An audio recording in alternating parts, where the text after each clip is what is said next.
quite disgusting.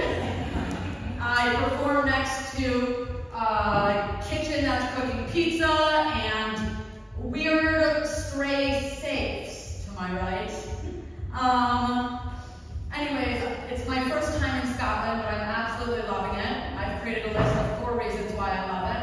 Number 1 is that I also adore Princess Diana here. Number 2 is that there's sushi everywhere I look. They didn't write that about that on Google. Number 3 is that everyone either is a current alcoholic or a recovering alcoholic. And number 4 is that no one gives a shit about me here. So I feel like I'm at home in New York. A little bit about me. I'm a middle child between 2 boys. My younger brother is bipolar and my older brother is a queer rabbi with IBS. I don't know if he prays to God to fix it, but if my cousin's wedding is any indication, nobody's listening. Where am I? So, despite my appearance in this very nice vest, I actually happen to be broke. But I've made the brave decision of making being broke chic. I've decided that I'm going to make being broke the chicest fucking thing. What do I mean by that? Can't afford groceries for the week. I guess I'm intermittent fasting. Can't afford a cocktail. I guess I'm experimenting with sobriety. Can't afford to go on a trip. I guess I'll just get 2 guys off Hinge to take me to the Eiffel Tower. Speaking of sobriety, I did partake in dry January this year. No applause. Thank you guys. So from January 1st to 31st, I didn't have a sip of liquor, not a lick. And to my surprise, not one person asked me about my dry January. Nobody even inquired. What is the point in not drinking if not for the attention?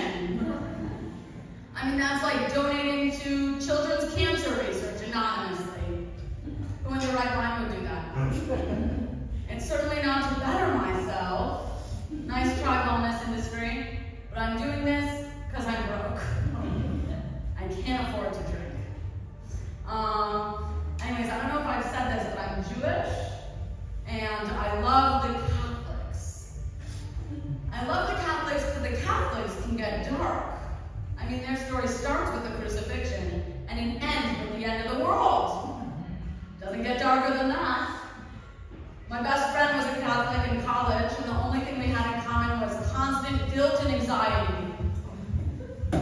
We'd go to a party together, and she'd be people-pleasing. I'd be people-displeasing. She'd be pouring drinks for people. I'd be inserting myself in intimate conversations. Her biggest fear is fucking up and going to hell. Well, my biggest fear is getting a call from my mother that she's on TikTok. I'm single, and it's a very scary time for me to be single. I recently turned 24 and went to a wedding all in the span of 10 days, which are nightmarish activities if you're single. Just a nightmare. And I was complaining to my mother about being single, and I was complaining to her about being single, and she said, Elizabeth, you're never going to meet a man if you're only hanging around gay guys, which is a terrifying statement, because my social circle consists primarily of 3 homosexuals, 2 Bravo fans, and 1 girl in fashion PR. If you add those people together, it's basically a pride parade.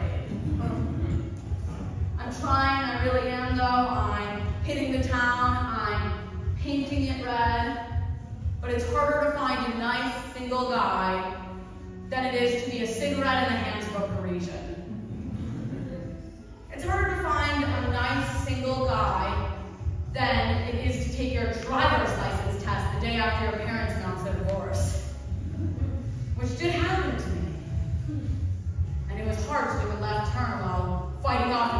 thoughts about my lifelong family structure.